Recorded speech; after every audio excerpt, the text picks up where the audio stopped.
porque a partir de ahora lo que vamos a ir viendo es una vinculación tremenda que hasta ahora no habíamos mostrado aún entre Vaticano y este tercer templo en Jerusalén. Vamos a ir viendo progresivamente ese acercamiento que el Vaticano ha tenido hacia el mundo judío, y ahora empezaremos a entender con qué propósito. Iremos viendo un desglose de ese acercamiento, viendo cómo el cambio de su proceder hacia ellos está siendo realmente impresionante desde hace ya un tiempo, y ya veremos la vinculación final con todo esto. Es realmente impresionante. Mensaje del Papa Juan Pablo II en el centenario de la Sinagoga de Roma. Aquí estamos retrocediendo al año 2002. ¿Es 2002? No lo veo bien. ¿2004? Vale. Fijaros cómo precisamente es al ilustre doctor Ricardo Di Segni, rabino jefe de Roma, Shalom. Esto es muy interesante, porque vamos a ver cómo ya Juan Pablo II empieza a trabajar de un modo muy directo en ir haciendo de esa enemistad todo lo contrario.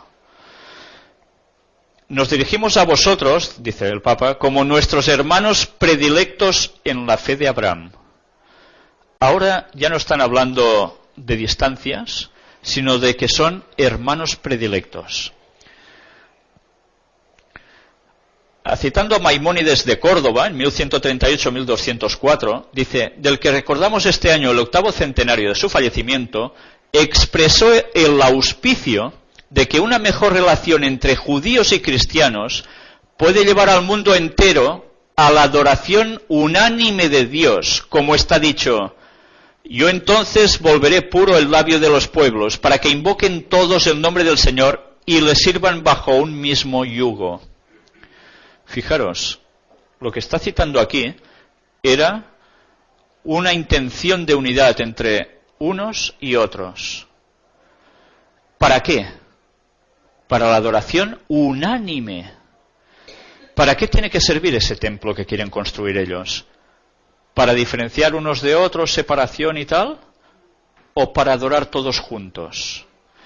¿A qué responden los movimientos ecuménicos en verdad? Bueno, vamos a seguir avanzando aquí. Hemos recorrido un buen camino juntos desde aquel 13 de abril de 1986, cuando por primera vez, después del apóstol Pedro, el obispo de Roma os visitó. Fue el abrazo de los hermanos que se volvían a encontrar después de un largo período en el que no han faltado incomprensiones, rechazos y sufrimientos. La Iglesia Católica, con el Concilio Vaticano II, convocado por el Beato Juan XXIII, en particular tras la declaración Nostra Aetate del 28 de octubre de 1965, os ha abierto sus brazos, recordando que Jesús es judío y siempre lo será. Comisión para las Relaciones Religiosas con el Judaísmo. No está mal esto, ¿eh? El Concilio Vaticano II, donde nace el movimiento ecuménico con Juan XXIII, un Rosacruz, por cierto, masón, y papa, curioso, ¿eh? No pueden ser masones, no, menos mal. Pues curiosamente sirvió para que en 1965 apareciese la declaración Nostra Aetate, que hacía que el muro de separación entre judíos y cristianos por tantas épocas empezara a derribarse. Y nacía ese acercamiento hacia ellos de un modo claro. ¿Por qué? ¿Por qué creéis que quieren ese acercamiento hacia los judíos? ¿Porque lo quieren hacia todos los pueblos? ¿Sí? ¿Solo por eso? Ya lo iremos viendo.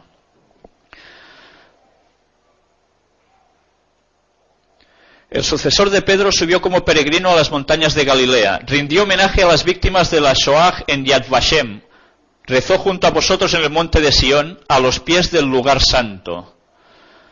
Lo que estamos viendo ahora, recordad Yad Vashem, recordad el monte de Sión, recordad el lugar santo, porque en la próxima conferencia que haremos sobre la visita del Papa a Tierra Santa, analizándolo con muchos detalles, todo esto vuelve a aparecer años después.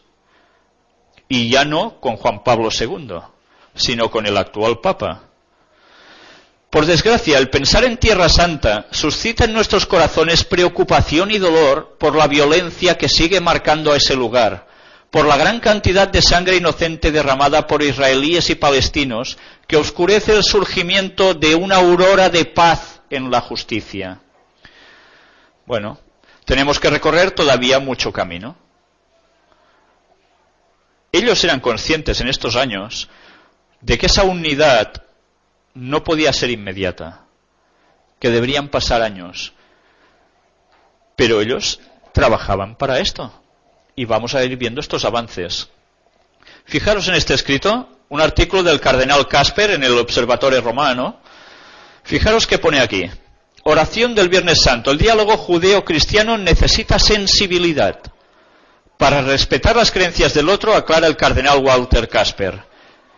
Ciudad del Vaticano, jueves 10 de abril del 2008. Sacado de Zenit, la página que ya conocéis todos del Vaticano, que habla de lo que ellos hacen, sus noticias. Nos dice: la nueva formulación de la oración del Viernes Santo por los judíos, redactada para las comunidades que siguen el misal romano precedente al Concilio Vaticano II, es oportuna, pues ha ofrecido importantes mejorías al texto original. Ahora bien, toca cuestiones muy sensibles para el pueblo judío y es necesaria una gran sensibilidad, reconoce el cardenal Walter Casper. Todo esto viene porque antiguamente había una oración que rezaba el catolicismo que dejaba a los judíos un poco guapos. ¿Me entendéis? O sea, todo lo contrario. Pues bien, esto era un muro de separación entre unos y otros. Ahora esto se está puliendo y esto levantó una polémica muy importante. San Pablo habla con lenguaje apocalíptico de un misterio. Con ello intenta expresar algo más que el hecho que los judíos son con frecuencia un enigma para los otros pueblos y que su existencia es para los otros también un testimonio de Dios. Con el término misterio, San Pablo entiende la eterna voluntad salvífica de Dios, la cual se manifiesta en la historia a través de la predicación del apóstol. Se refiere concretamente a Isaías 59:20 y a Jeremías 31:33 y sucesivos. Con esto hace referencia a la reunión escatológica de los pueblos, ¿dónde? En Sión, prometida por los profetas y por Jesús, y se hace referencia también a la paz universal, Shalom, que surgirá luego. Caray, ¿vamos viendo el porqué el interés en esa zona? Reunión de todos los pueblos. Textos bíblicos hablan de esto, ¿sabéis? Habrá casa de oración para todos los pueblos. Pero, curiosamente, estos textos bíblicos no hacen referencia a algo que debe hacerse en Jerusalén por parte de Dios. Porque lo que debía acontecer, si el pueblo hacía lo que debía, no pasó. Por tanto, esas promesas condicionales no llegaron a fraguarse. Pero estos textos que ellos citan, pasan a un futuro cuando todo haya terminado y el verdadero Jesús aparezca y más parte de la historia va a seguir. Y allí sí se va a hacer evidente esto. Se va a cumplir allí este texto, pero no antes. Satanás sabe cómo engañar. Les hace aplicar textos que aparecen en el Antiguo Testamento como algo que se debe cumplir ahora en nuestros días, saltándose todas las condiciones que habían puestas para ello. Ellos cogen esta idea y lo quieren aplicar. Pero lógicamente, si aparece ese Mesías que cumpla en ese lugar lo que ellos preparan, ¿no van a caer de cuatro patas en el engaño todos?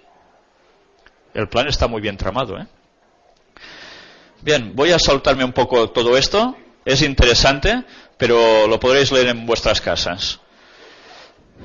Y ahora fijaros en este saludo de Juan Pablo II a la delegación de la Comisión Judía Americana, también en 2004.